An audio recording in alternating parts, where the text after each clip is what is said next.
Indian पॉलिटिक्समध्ये एक मोठा प्रश्न आहे की बीजेपी जिंकणार की नाही जिंकणार. आपण हे प्रश्न AI ला विचारलं.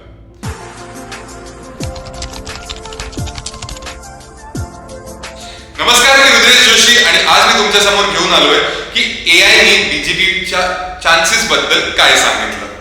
आता हे मी क्लॅरिफाय करणार आहे की AI हे फ्युचर सांगत नाही, AI हे रिझल्ट सुद्धा सांगत नाही, हे फक्त डेटा आणि ट्रेंड्सनी आपले प्रेडिक्शन देतं.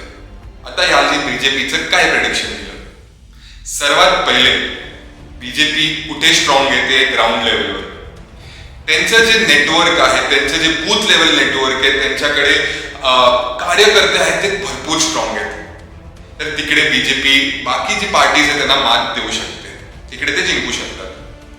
दुसरी, त्यांची जी लिडरशिप आहे ती सगळ्यांना माहिती आहे की भरपूर स्ट्रॉंग आहे. त्यांचं एक विजन आहे.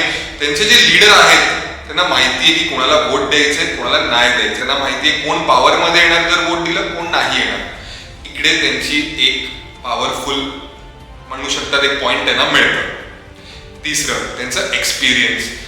त्यांचे सत्तेमध्ये जे एक्सपिरियन्स आहे ते भरपूर आहे. त्यांचे रिसोर्सेस भरपूर आहेत, पैसा भरपूर आहे. इकडे ते पुढे निघतात बाकी पार्टीजपेक्षा.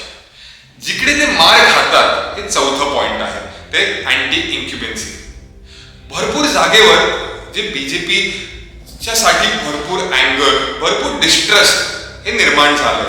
आता हे जे अँटी ट्रस्ट जे निर्माण झालंय ते ऑटोमॅटिक नाहीये, ते हळूहळू होत गेले.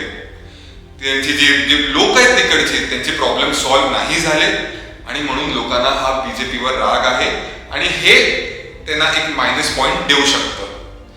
चौथं जे आपण म्हणू शकतो ते आहे की ऑपोजिशन आहे त्यांचं काय.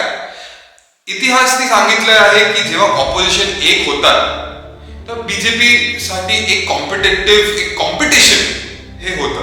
पण जेव्हा समोरचे एकत्र नसतात तर बीजेपी नेहमी फायदेमध्ये राहिली आहे. एक आहे ते हे local issues versus national issue.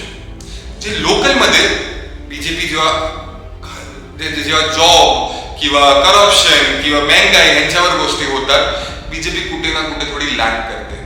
हेच नॅशनल लेवलमध्ये होत नाही. नॅशनल लेवलमध्ये त्यांचा फेटा नेहमी हाय असतो, त्यांचा झेंडा नेहमी हाय असतो, पण लोकल लेवलवर कुठे ना कुठे बीजेपी मार खाते. आता ही जी येणारी इलेक्शन आहे, बीजेपी स्ट्रॉंग आहे, बीजेपी जिंकू शकते, फेवरमध्ये पण आहे, पण ते ह्याला हलक्यामध्ये घेऊ नाही शकत. त्यांना ही जी इलेक्शन आहे ती नामावर नाही, भावनांवर नाही, पण ग्राउंड लेवलवर काम करून जिंकायला लागणार. तुम्हाला काय वाटतं हे कॉमेंट सेक्शन मध्ये सांगा. मी रुद्रेश जोशी. जय हिंद.